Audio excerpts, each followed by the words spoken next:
jelaskan sedikit deh, apa sih Zenius itu? Kita ini adalah platform belajar berbasis teknologi yang sudah ada sejak tahun 2004. Percaya nggak percaya kan tuh? Nah, pembelajaran Zenius ini fokusnya itu lebih kepada pemahaman konsep dan penalaran ilmiah. Tujuannya memberikan social impact yang mampu mentransformasi masa depan bangsa Indonesia. Keren nggak guys? Nah, kalau dulu itu nih, teman-teman yang dulu pernah belajar di Zenius, dulu ini produk-produk pembelajaran Zenius itu secara offline. Jadi kalau teman-teman ingat nih yang pernah pakai Zenius dulu, itu dalam bentuk buku atau CD kumpulan soal-soal. Jadi ada bank soal gitulah yang dulu kita keluarkan di bentuknya CD ini, ya kan. Saat ini produk itu tuh udah berubah menjadi feature online. Ya, yang bisa diakses melalui your mobile phone, iOS atau Android, dan juga bisa diakses melalui webnya Zenius. Oke, nah motonya kita ini apa sih? Motonya kita ini adalah Zenius untuk semua. Dimana kalau dulu itu kan harus beli CD-nya dulu nih baru bisa pakai produknya Zenius. Sekarang ini di platform kita ini semuanya bisa dipakai secara gratis sejak Maret 2020 kemarin sih. Tujuannya adalah supaya konten pembelajaran Zenius ini mendukung proses belajar di masa pandemi COVID-19 gitu.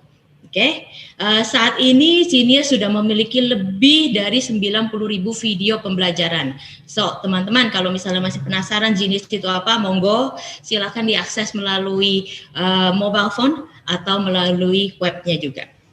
Oke, nextnya Pak Hendrik. Nah, inilah visi dan misi yang ada di Zenius. Merangkai Indonesia yang cerah, cerdas, dan asik. Kita sering nyebutnya di sini adalah CCA. Nah, misinya kita untuk menumbuhkan kecintaan bagi semua pelajar di Indonesia untuk belajar dan bertanya apapun itu dengan diri siapapun. Jadi Zenius untuk semua. Zenius tuh percaya pendidikan itu adalah hak fundamental dari setiap pelajar, setiap anak di Indonesia, terutama di Indonesia ya, dimanapun mereka berada. Oke, nextnya Pak Hendrik. Nah, ini adalah Zenius Leadership, sebagian ya, bukan semuanya. Pemimpin-pemimpin yang menginspire berdirinya Zenius. Kita di Zenius ini punya dua leaders, dua CEO. Satunya adalah Rohan. Beliau ini ex-Gojek, sebelumnya di Gojek itu sebagai COO. Beliau yang memimpin dari sisi bisnisnya. Nah, lalu ada foundernya kita, Sabda.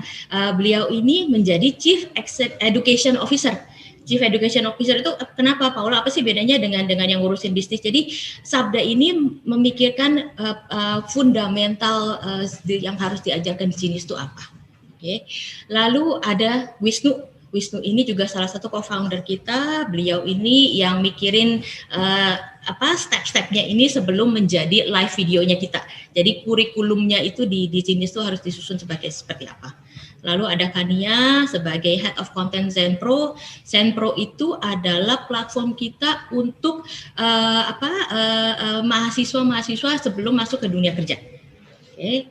Dan ada Mbak Amanda. Mungkin teman-teman ini udah pernah kenal dengan Mbak Amanda sebelumnya. Ayo sekarang boleh juga di Google Mbak Amanda Darmono ini dulunya siapa, monggo. Beliau memimpin kita, platform kita ada juga yang kita buat itu untuk ruang untuk guru. Jadi Zenius untuk guru. Oke, kira-kira seperti itu 5 leadership yang ada di Zenius. Berikutnya Pak Hendrik, terima kasih. Apa sih serunya kerja di Zenius? Oke, nah pertama nih, kita nih percaya nih setiap orang kita, setiap diri kita ini mau kan punya suatu impact di Indonesia. Nah itu makanya kita berkesempatan kalau teman-teman join dengan Zenius, nanti teman-teman tuh berkesempatan untuk bekerja dengan berbagai karyawan dari latar belakang yang berbeda-beda. Oke. Sekarang ini Zenius ini sudah punya 502 karyawan, 33 divisi yang dikelompokkan dalam 4 fungsi: platform, bisnis, konten, dan support. Ya, sebelum ada program dari Kampus Merdeka ini, dari Kemendikbud ini, kita sudah menerima intern juga sih. Saat ini jumlah intern yang sudah kita latih untuk masa depan para intern ini adalah 116 jumlahnya nih. Bahkan dari 16 lulusan dari internship kita itu sudah menjadi full time Zenius. Jadi FYI nih teman-teman, alumni Zenius itu sangat welcome untuk bekerja full time di Zenius. Kalau ditanya secara kultur Paula, Zenius itu kayak apa sih? Nah, jawaban kita adalah, jawaban saya terutama ya, adalah secara internal kita mau membangun 3 hal dalam DNS Zeros. Pertama, customer obsession pastinya. Kedua, communicate with purpose. Kenapa? Supaya nggak asbun, nggak asal bunyi, teman-teman. Lalu yang ketiga, kolaboratif growth mindset. Jadi cara berpikir kita itu harus bisa selalu berkembang dan harus bisa selalu berkolaborasi dengan tim-tim lainnya. Right. Zenius juga akan menawarkan buat teman-teman untuk mendapatkan skill praktikal khusus di tahun 2021 ini tahun pertama Zenius pertama kali secara formal menawarkan program pelatihan kepada teman-teman mahasiswa melalui Independent Study Program yang dikeluarkan oleh Kemendikbud. Oke, nextnya. Lalu kantor kita itu adanya di mana sih, Paula? Kantor kita itu adanya di Kuningan, di Jakarta Selatan, Kuningan. Tepatnya itu di Gedung Geraha Aktiva, di Gedung Geraha Aktiva, di Jalan Rasuna Said. Coba deh teman-teman nanti setelah ini mungkin bisa dicari di Google, dicari bentuknya gedung kantor Zenius itu kayak apa sih? Pokoknya sih kantor kita sih keren abis deh, asik banget kalau join Zenius. Nextnya, ini ada 2 program di Kampus Merdeka. Oke, secara nama memang mirip-mirip sih, yang satu internship, yang satu independent study. Bedanya apa? Kalau internship jujur ya udah pasti udah jelas ya internship. Kalau di independent study ini itu lebih ke arah tematik. Jadi diberikan kepada pembelajaran kepada teman-teman mahasiswa nih dipasangkan langsung ke master mentor Zenius. Jadi siapa saja master mentor Zeniusnya tunggu pas teman-teman gabung kali ya. Yang pasti leaders yang tadi saya sudah sebutkan itu adalah di jajaran master mentor.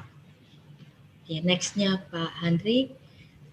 Oke, nah ini kira-kira ruang lingkup divisi yang ada di Zenius dan kita terbuka untuk teman-teman dari semua jurusan. Divisi kita yang tadi seperti yang saya sudah jelaskan sebelumnya ada di creative production, di public relation, marketing research, kurikulum, government relation, HR, classroom, growth, Senpro, legal, dan finance. Oke, nextnya Pak Handri, thank you.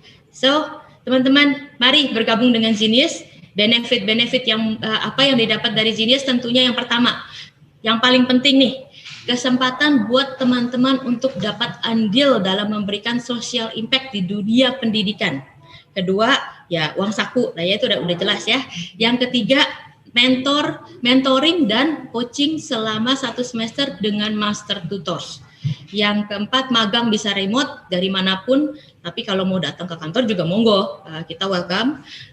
Lalu kalau misalnya kebetulan teman-teman datang ke kantor, kita provide makan siang.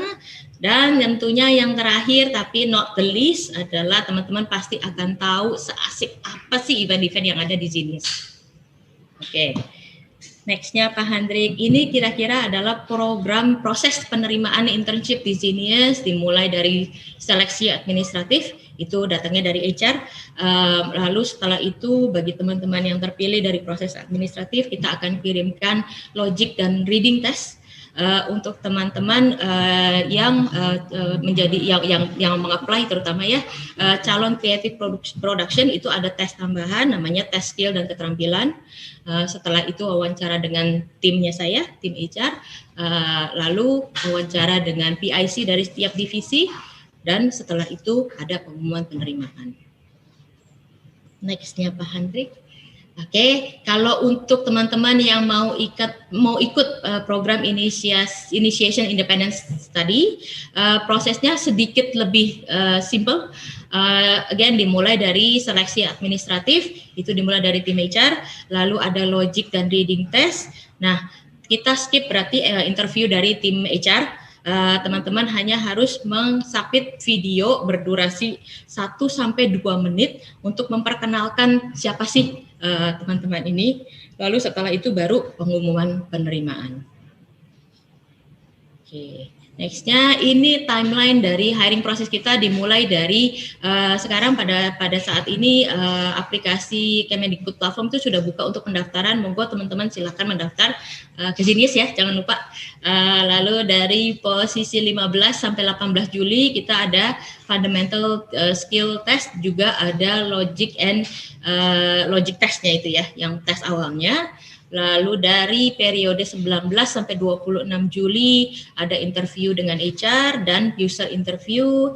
Lalu dari 27 Juli final hiring proses dan teman-teman bisa mulai internship-nya di CNES.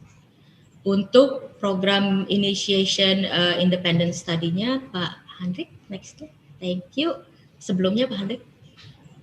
Sebelumnya lagi. Nope, sebelumnya. Sebelumnya. Yes, ini. Sorry. Nextnya Pak Hendrik yang ada chatnya. Lagi satu lagi. Yep. Oke. Nah ini kira-kira project timeline internship-nya sih. Seperti yang tadi saya bilang, Juni kita launch sampai ke masa di Agustus itu kita ada onboarding, sudah mulai onboarding. Internship program itu berlangsung dari Agustus sampai Desember.